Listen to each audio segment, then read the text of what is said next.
Morning guys, welcome back. We're back at the cabin. So far we've spent a total of $7 and we've got pretty much the frame up, but we've got to do a whole lot more in this episode. We're going to be building a door, a floor, we're going to be getting the heating source all sorted out.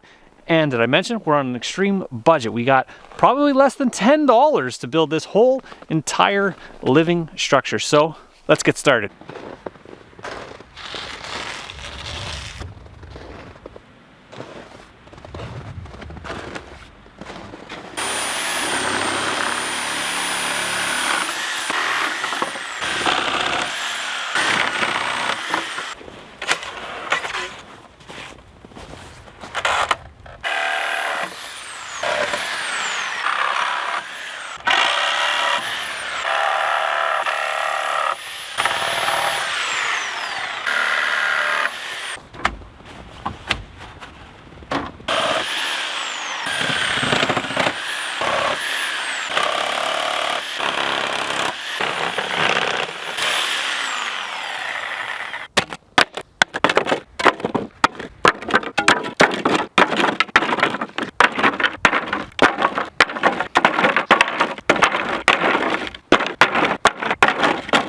Well guys, since it's minus, look at doing the math here, it's minus 20.2 degrees Fahrenheit with the wind chill, or minus 29 degrees Celsius outside.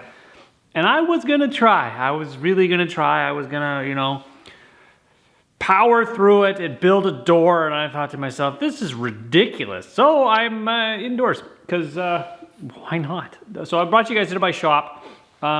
This has got some heat in it. It's not overly warm, but it ain't no minus 29. So we're gonna build a door. I've scavenged some pallets. I've cut them all apart. So I have some raw material I'm gonna use to build the door. Once it's built, and bring it there and then install it. And hopefully it fits. I've taken some measurements there. Be sure I know exactly the size I need. And then I'm gonna build here out of, again, reused material. Ideally it's free. I've got some used screws that I had kicking around. I've taken away from a different project, so I'm not really breaking the budget there. And if I was to buy them, I think they're about 7 cents a piece. So even if I did have to buy them, it'd probably be about $1, $1.50, $2 for screws. But I'm not, because I already have some. So we're gonna put that on the budget. Yeah, let's get cutting and see what we can make out. My public service announcement: whenever you're dealing with any kind of wood, or especially wood with nails in it, you always kind of want to wear your safety glasses, because if your saw hits an old nail, it's gonna want to fling that nail. And if it's gonna fling it, it might fling it in your eye. So always wear safety glasses when cutting up skid wood, or any sort of tower tool or anything like that. What kind of safety glasses are they? I think these would injure you more if, I don't know, these are like, you try to put these on. There. They're actually not terrible. I don't know what kind of glasses these are. These are from like the turn of the century or something like that. If you guys know where these are from, put a comment in the description below. It's got like a metal wire frame thing. It's got like a nose piece and it's got side shields on it, and then it's got like, yeah, these things are next level. I don't even know where I got them. It's better than nothing. In order to build my door, I first started with a couple of 2x4s that I found on the pallets. And then I cut another couple of 2x4s to make the tops and the bottoms. Once I screwed those together, I cut another diagonal piece in order to maintain the square of my door. And then once that was done, I flipped it over and then started adding pallet wood. Once the pallet was attached, I added a couple of screws to make sure it stays put. And then I added some brad nails on each piece in order to secure it to the frame. Now that the door is all put together, all I've got left to do is put my hinges on and the door will be ready to hang.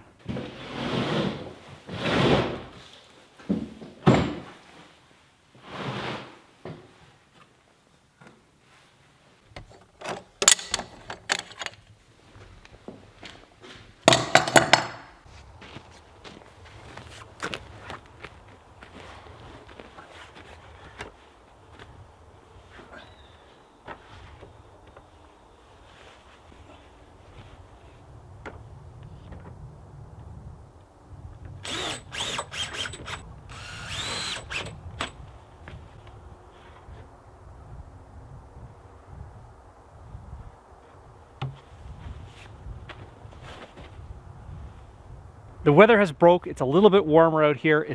It's not as windy. It seems to be that the wind kind of comes from the north side, and the trees don't stop it. It's kind of continuous. It's not gusty. It's just cold. It's just coming in cold and consistent. Cold and consistent. We're harvesting some trees today because that seems to be what we've been doing. We've been managing this forest. We've been cleaning it up, and again, we're dealing with the dead standing sort of stuff like this. This is the sort of stuff. This is just a dead standing pole. I don't know if you guys can see the top of that. It is very long. It is very dead, and it's just standing here. So it's kind of in the way for new growth. So that's our plan today, is to build our cabin, our $6-7 cabin. We're just taking what we have to build what we want. So that's what we're gonna do. Carry on with our cleaning up, and Donna's gonna be here a little bit later on today. I believe he's got some stuff to do in the morning, but he's gonna show up, and we're gonna carry on building this thing. I think it's turned out really well. I like the way it looks. I like the way it feels. We just gotta button up some loose ends. We're focusing on the inside today.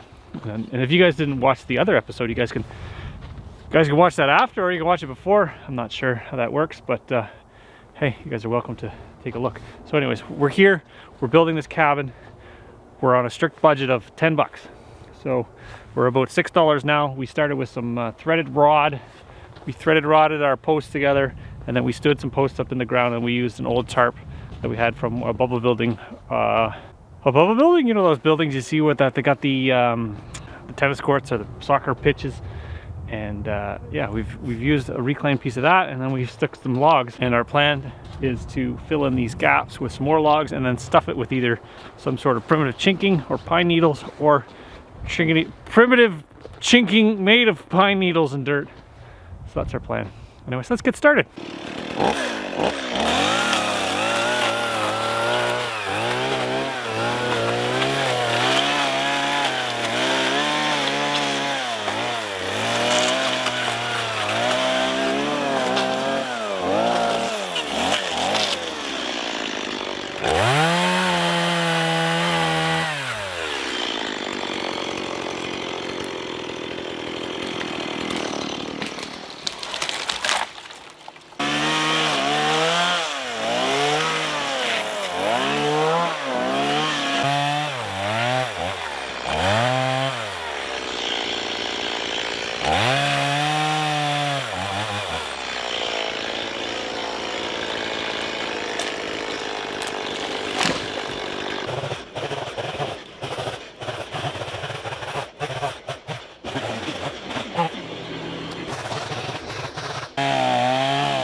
What do you think? You think I'll fill that hole in? No, don't. It's fun. You like that hole? Yeah. I can't see your face. Where did you go? Yeah. Yeah. It's very dusty. It's dusty? Yeah. Yeah, maybe you should get out of there. Is there smoke from the chainsaw? Hey, that's my coffee. What do you think, buddy? But I collected on the way here. What'd you collect? What's that? Wood. Wood? What kind of wood is it? Burnt wood. Burnt wood? Let me see. Oh yeah, that's a fancy piece of wood, buddy. Yeah, You put it in your pocket. What are you gonna do with it? I'll make it into a trophy. You're gonna make it into a trophy? Yeah, I'm gonna make it into a best cabin or ever with a view. Yeah, the best cabinet ever. Best cabin builder ever? Mm-hmm. Oh, okay, thank you. With a view. But I didn't really make it yet. I'm still collecting stuff. Yeah. Yeah. All right, well, have fun. Bye. Here, watch yourself, buddy. buddy? Yep, they're getting... What you got? These! Alright. Grab some and pick them up and bring them in. What it is, I'm trying to build like that. Yeah. I'm trying to build that big thing right beside me. Okay. But it's not even working. Looks good though, buddy.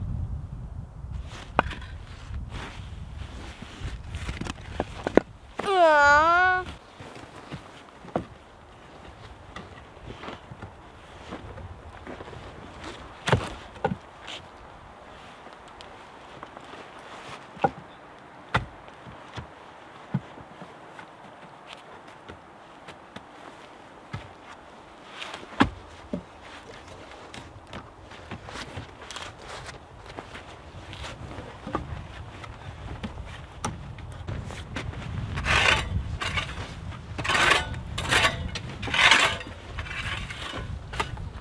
All right, we're just bringing it up to speed. We've got all of the fill-in pieces filled in. So these guys are gonna stay here and are gonna hold our chinking material, which is going to be pine needles and dirt. So we've got all the way around the building, and we cut them to size and kind of fit them in place, and then we tuck them into the ground and then pack the dirt back up to it. And then once that solidifies at the bottom and everything, this chinking and everything solidifies, that's going to hold our uprights in place and give us a kind of an airspace / solid wall, and it's going to prevent the wind from going directly through this building.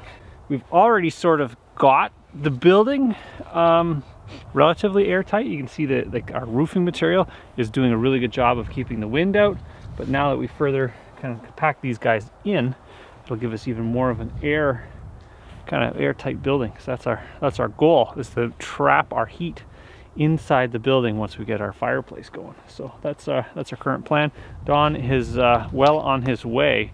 He's collecting pine needles, and the idea is to try to get the stuff from down below, because it's got the most it's already got the organic material in it, the rotting stuff, and it can pack it really tight, and it holds up really good. It's like an air freshener, isn't it, Don? It smells piney a little bit. No, I can't smell it at all. Can't smell anything? Nope. Uh-oh. I can smell chainsaw gas. Oh, well, you shouldn't drink that. I think I have some on my gloves. Oh, that'll do it. So there's our pine needle material.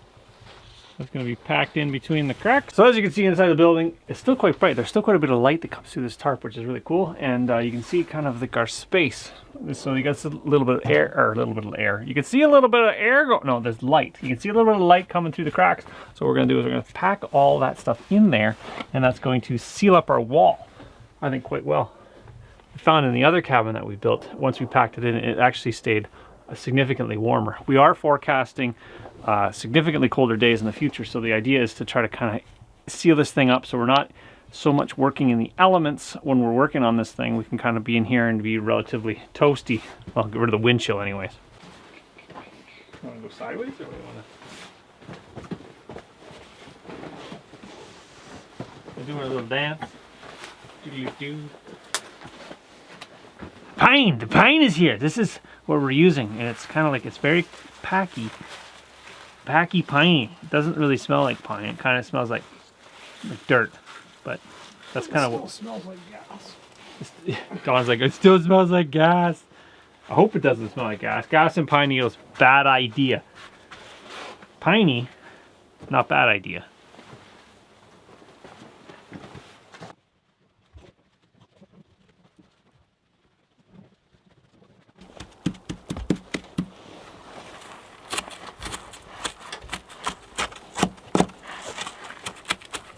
I think, Don, she looks good. Pretty good. Couple small holes here yet.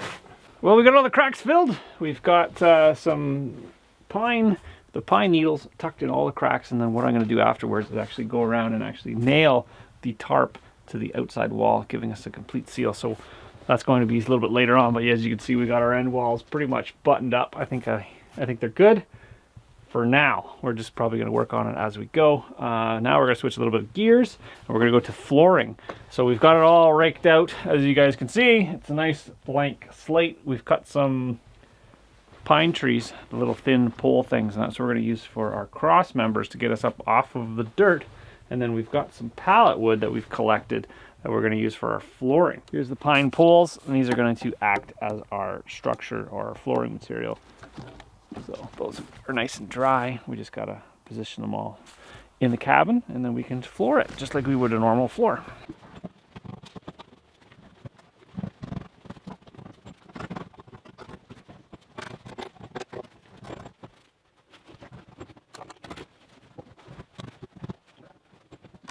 What do you think of that floor, Don? That's a fine beginning. Is it? Yes, it is. It's a very fine beginning. Got to evenly space those guys out and then put our flooring on. This is like the most square footage, I think. Yeah, probably. Which is crazy. Hopefully we've got enough skid wood.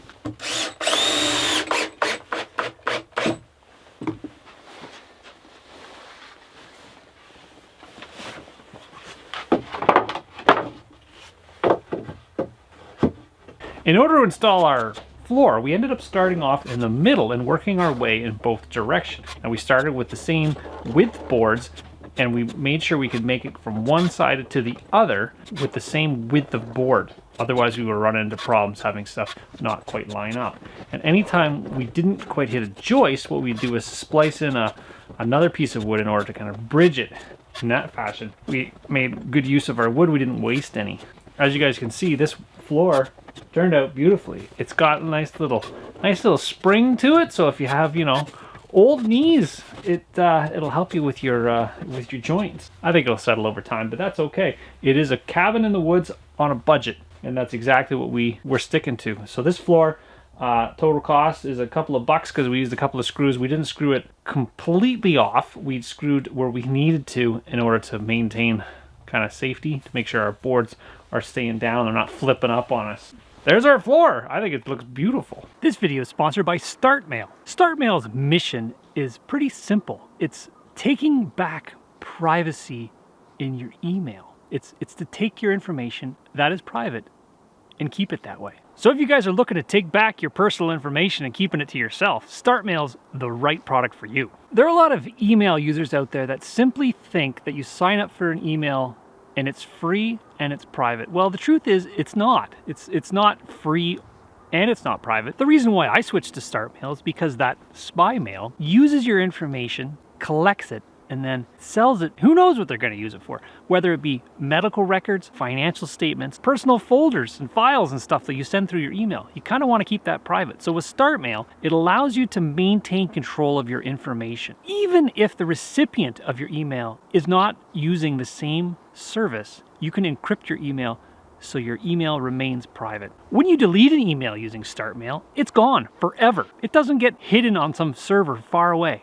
It's gone. Another key feature of StartMail is it uses its own servers, means it can't be put out of business. Switching to StartMail is seamless. You could import your existing email, so you don't have to start from scratch. When using StartMail, you get unlimited alias emails. What that allows you to do is it allows you to protect your main email address from spam and phishing attacks. So when you're giving out your email to a company but want to protect your identity, StartMail can generate a shareable alias email. Your cybersecurity has never been more at risk. So before it's too late, sign up to StartMail. Go to startmail.com/modern self-reliance to get 50% off your first year subscription. So go there now. The link will be in the description below. Get 50% off the first year. What are you guys waiting for? Take control of your privacy today before it's too late. It's like every other floor I've ever done in my life. I'm gonna lay down on it.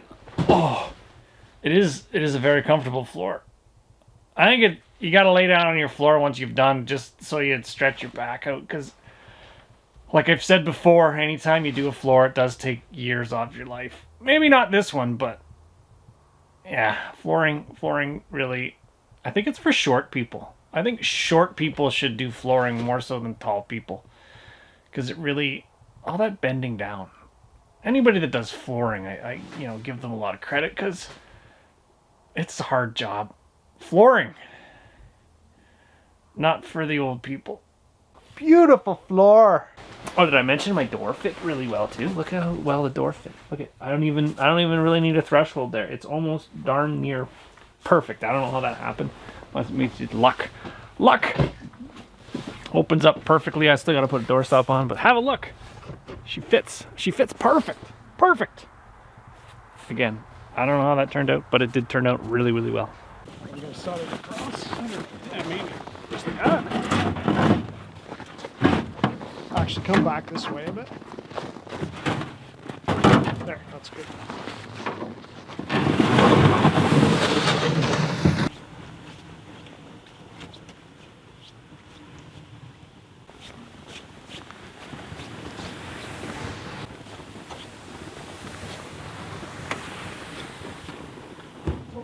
Tree.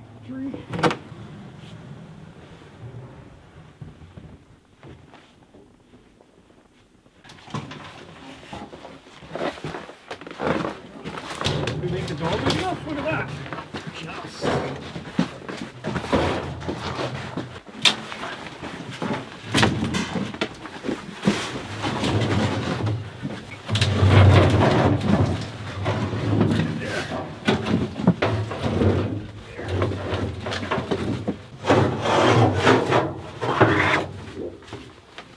That's cool, isn't it? That's neat. I love this stove. I like every stove. All right, guys, keeping with the budget, I've got a really cool story about that wood stove that I just found. So my original plan was to actually take an old hot water tank and cut it up in order to fashion somewhat of a wood stove type thing. I've seen them made before. Actually, a guy around here actually makes really cool hot water tank wood stoves, and that was my original plan. But the other day, I got a call from my buddy Dwayne. He's the kind of guy, he's the guy with the heavy machinery that he always kind of helps me out. So he gave me a shout. He needed to move a large carved wooden bear. And there was a house that he needed to have cleaned out. So he was like, would you like to come along? And I said, yes, because I'm always interested in cool things. So anyways, long story short is I was going to help Dwayne out. And as it turns out, the homeowner was moving, and this thing was sitting in the basement, tucked away in a corner. And the homeowner said, do you want a wood stove? And I was like, you know, a matter of fact, this is what I was actually supposed to be doing today, was to make a wood stove. So I said, yes, absolutely, I want this stove. It's really cool looking. It does look a little homemade, but that doesn't detract from the awesomeness of the wood stove. I love wood stoves. This one in particular doesn't have a plate or a rating plate on it. That usually means it's homemade, but nevertheless, it looks like it's going to work ideally for the situation that we need it for, because we need to produce a lot of heat, because it is a tarp shed on a budget. And just to update you guys on the budget, the cost on that stove was absolutely nothing, zero. So we got a really cool wood burning stove, and we've spent no money. That, coupled with a couple of chimney pieces that we have laying around from a previous scavenge, we've got our heating source for a grand total of $0. So that's pretty cool. Now all we have to do is install it, and we've got heat. That pipe looks heavy, Don. So let me stop you, just keep going. You're right, they are heavy. Oh, it's one end.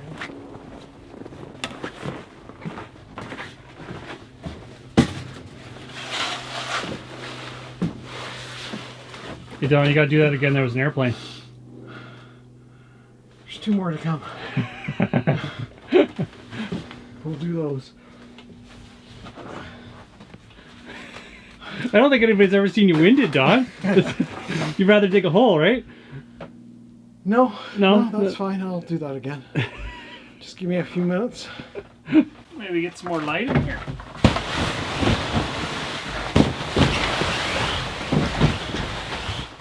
Well, that was easy.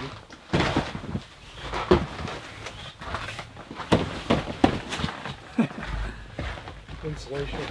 We had to clear all the snow off the roof, and you just one tap and everything just slides off. I guess that's kind of one of the features of this dome type material. And we got a little bit on the sidewalls, but we can probably get rid of that. So our first step is to install this wood stove. We're going to level it so it's perfectly flat, because there's a lot of weight with the insulated chimney pipe. This is an insulated chimney pipe section.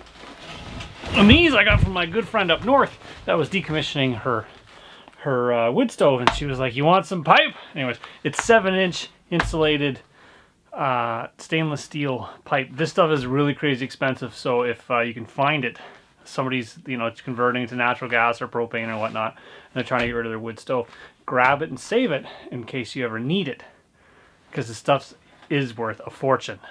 But what we paid for this, nothing.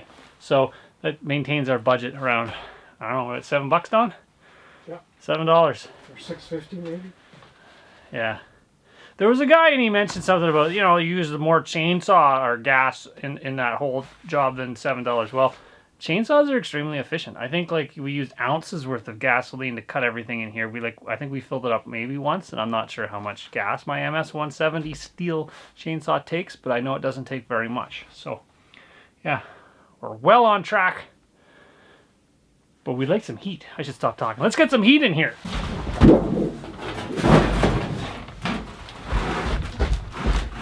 it right there. Both sides.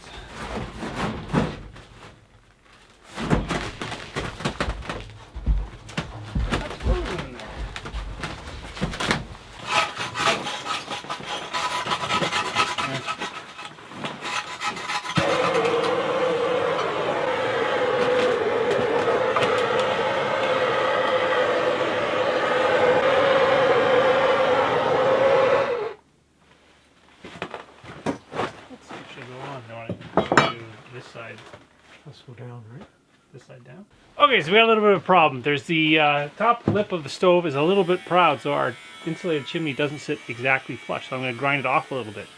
And there'll be some of you guys out there be like, why don't you use non-insulated pipe or even single wall or even double wall pipe to get more heat? I don't think I'm going to have a problem with too much heat, and I want to be able to support the really heavy insulated pipe directly from the ground up.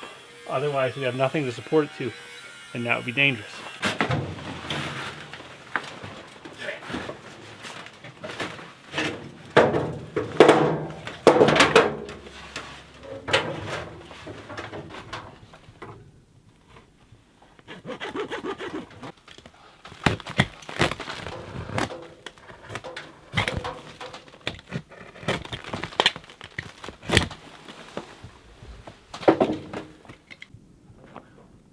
Another glorious hole.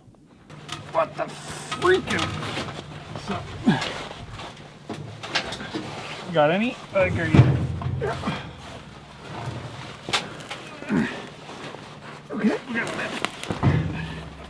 Lift and separate. Lift and separate. Why not? Is my hole too small? So what am I doing? Okay, no, we gotta do a hole. We're just gonna shoot it out the way. I don't think these should be so heavy.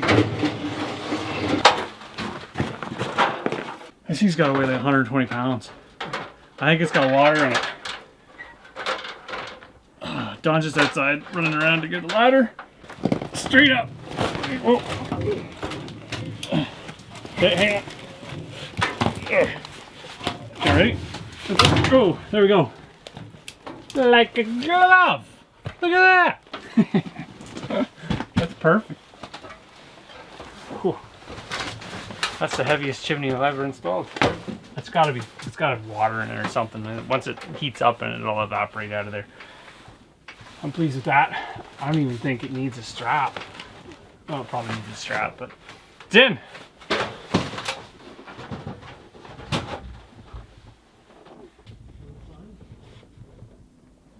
We're running into a little bit of a problem with the pipe being not exactly manufactured for this particular application. So we modified the ring on the inside to fit inside the actual collar, because people don't really know this, but creosote drips down. So you always want the pipes kind of going, it appears that as if they're going backwards to which way the smoke is going, but you're actually having liquid that drips back into the stove and gets reburned. So that's the way it has to be. So now what we're going to do is, now we've got our stove pipe installed, I'm going to put a piece of all around and then secure it to our ridge beam, because we have nothing really to support it with because it is a canvas roof.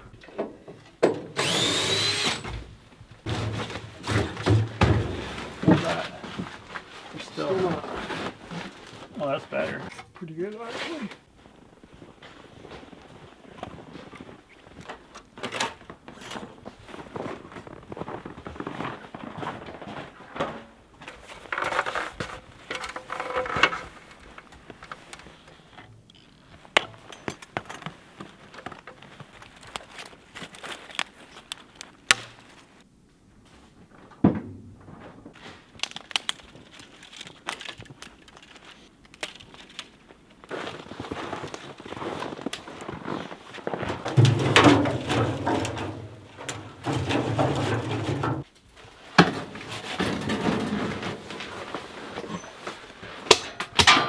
Heat shields are designed to radiate heat back into the building, but you don't want to secure them directly tight against anything that's combustible, because what happens is it heats up that piece of metal and then it heats up whatever's behind it. So you want an airspace. You want air to go up underneath and then flow behind in order to keep itself cool, because it's always going to naturally convect kind of around in a circle. So that's what we've done with this back plate. This is a bottom panel on a garage door that we had laying around. So that's what our heat shield is. And we also have a hearth heat shield on the bottom, which acts as our amber catcher. If anything coals or any kind of wood falls onto the ground, it doesn't catch our floor on fire. So let's give it a whirl to see if it what it does. I'm really curious. I'm always curious every time I get a new wood stove to see how it acts.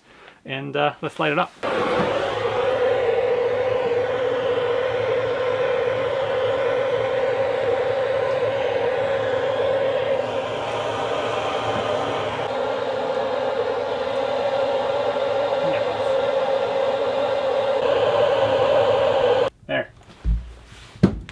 You can see the smoke is sitting right at the edge, right there, and then it goes up the chimney. This thing worked amazing. This is kind of a tribute to like the people of the olden days that made their own stuff and then used their brain a little bit to figure it out. Like you can see that it's all ever so slight smoke coming out the front. That burns beautifully. Don, what do you think of that? It is beautiful. Isn't that crazy? Works really well. So far, so good. Let's get some more wood in here. Look at that, that's beautiful. Let's go full test. Our andirons might be backwards, but. Oh yeah, that's perfect. That's crazy. This is what you do when you go to sleep, is you take your there we go. Keeps everything in a cage and your logs don't roll across your living room floor. And then when you really want the heat coming out, you go like that. Oh, beautiful. Wow, that's beautiful.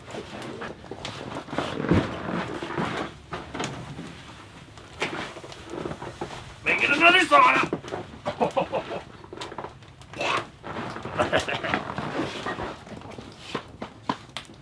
Okay, now that we've got our fire lit, we're gonna seal up some of the cracks in the chinking, so to say. So we have our tarp and it's laying loosely on our end wall here, and we can see daylight out. So what I'm gonna do is I got some roofing nails, a couple of them, and I'm going to tuck in the roof down onto the wall, holding more of our heat.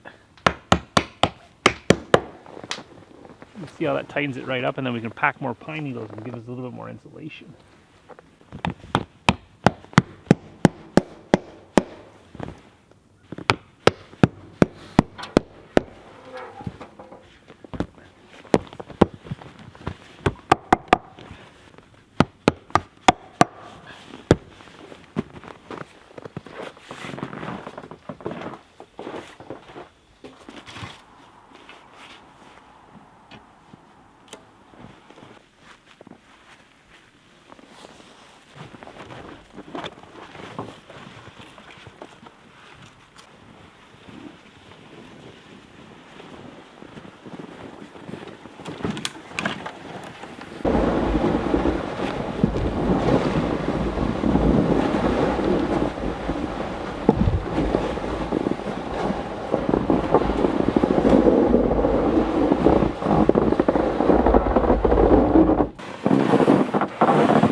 There you go, Chris.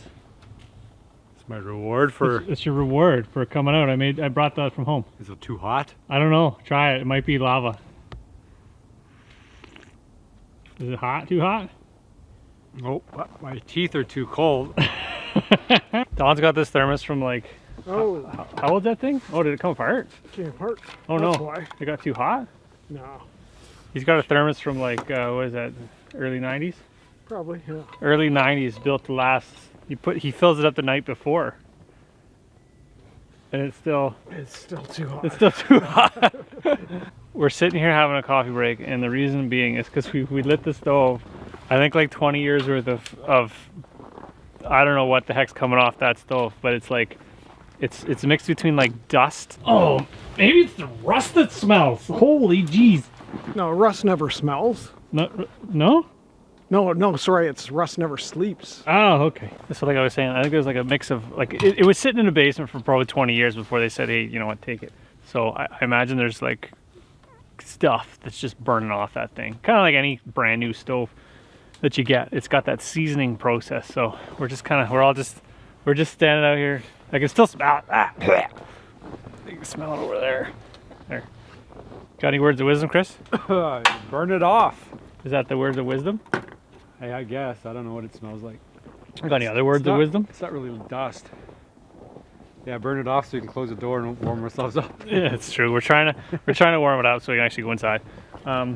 If you don't know Chris, he's got the Wooded Beardsman's channel. You guys don't know that. He's my brother. He's got a shirt. You got the shirt Wooded Beardsman. We have swag too. You can check our swag out if you want some modern self-reliance stuff. But yeah, we're just waiting. You guys can wait with us. How is that? Is it lava? No, it's good now. All right, good. Even over here, it smells funny. It smells worse there. Yeah. Over here you can't smell it. Dawn's got the right idea. Kind of like upwind from it. Can we get any heat from that thing yet? Go in there, Chris. Go in there. Check it out. Just stay low. Stay low. No, it's not good. I know it's like toxic or I something. think it's getting better. It's getting better, but it doesn't smell like anything that I know. It's dust. I think it's just burnt I dust. think it's burnt dust. Like, can you turn your electric thermostat, like your registers? Yeah. It's not that. It's close. It's close, to that. but it's not quite. But combine that with basement smell. You got to combine it with like electric rad first time on the year, and then the baseboard smell with a basement in it. That's what it is. I think it's gonna go away. You can see our fire. Holy, it's warm in here. You can see our fires just ripping. I don't know, maybe rust smells like that. Oh.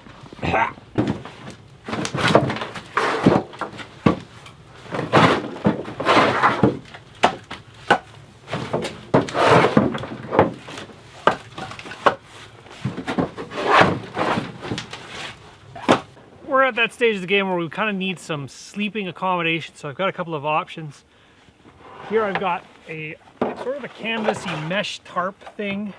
It's kind of got little holes through it, and it's kind of breathable. It's not really sturdy, it doesn't really flex or stretch or anything like that. So that's maybe the surface of the bed, or my other option is this stuff here, which is kind of like a netting of sorts. And if you're wondering where I got this stuff from, it was actually a company that was closing down. It was like a fun center for kids, and it had the slides out front, which I got them. That's for another video. Yeah, that'll be really cool. So I got all the round slides and the long slides, and I've got all the meshing material that keeps the kids from shooting off the slides. So I was like, what am I gonna do with this? And I thought, it's really cool, I might as well keep it. So I've got that option. So kind of hemming and hawing. I think if I'm doing a bed, I don't really want to be, I kind of want some lumbar support. So I'll probably go with the heavier gauge stuff. This stuff would be a neat kind of like maybe a chair, like a hammock sort of chair, maybe hanging from one of the posts. You can kind of like nestle in, hang by the fire. That'd be kind of cool. I don't know. Let's see what we can do. Where did the blue one come from? Same. I'll say that. This blue one also came from the fun center. It was again to keep the children from shooting off the edge of the slide. So again, it's very sturdy stuff. It's got really tight grommets on it and stuff like that. It's actually really well made. It's probably like engineered or something like that to keep children safe. In order to build our bed, we first started off with a couple of long pieces from pallets, and then we used a couple of extra short pieces that we had laying around for both sides. And then we first thought it was a great idea to put cross pieces in the middle, but it turns out those would actually touch your back when you sit on the mesh. So we took those out, and we ended up attaching them to the bottom at the later stage of the game. Once we were done building the frame, we actually used a piece of playground meshing, and we attached it both sides, making sure it was extremely tight in order to support the weight of a body. And then once we flipped it over, we put our feet on, which were made of white pine posts. It's just about time to give the bed a test run. Oh, that's pretty darn comfortable. Actually, I fit all the way in. Oh, that is comfy. I don't feel the back braces that keep things from splaying out. Works really well. Once I add a little bit of cushion on here, a sleeping bag or something like that, it'll actually be even more comfortable. But as it sits, as it lays right now, this thing's pretty darn comfortable. I could probably just lay down and have a nap right now. And what the other cool thing about this bed is that it doubles kind of as a bench. You can kind of sit here, relax. Probably gotta move it out a little bit. Got a little not enough headroom. We move it out a bit more. There we go. There. Not so far into the ceiling, we actually have a headrest now. The meshing material, if you sit in one spot, it doesn't sink down that far, which is quite cool. But when you lay out flat, it distributes your weight and it kind of gives you a little bit more of a cushion. And I find anytime there's a bed in a cabin, the material itself tends to hold on to the cold. So this meshing material should allow the heat to circulate underneath the bed and kind of radiate up through the bed itself and actually keep you a little bit warmer from below. But overall, I'm pretty impressed or pleased the way this turned out. I like the color too, nice and blue. This is an old-timey fireplace. It was probably built homemade. Somebody thought of this design and manufactured it because there is no plates on the back, so there's no manufacturing decals. And usually on the decals, it'll tell you the clearances and stuff like that. So this stove, not necessarily, you can't install it necessarily in your house because your insurance provider probably would say, nah, that's not going to happen. But what's cool about it is it's well engineered. Whoever designed this thing really thought up, you know, the engineering or the physics of it all, because as you can see, I'm standing here in front of essentially a campfire indoors, and there's no smoke coming out the front. So they've made the top portion of it tall enough to actually collect all the smoke here, and they have a little baffle at the top, which allows us to radiate the heat inside, but the smoke kind of goes outside. And then that's a cool sound at fire.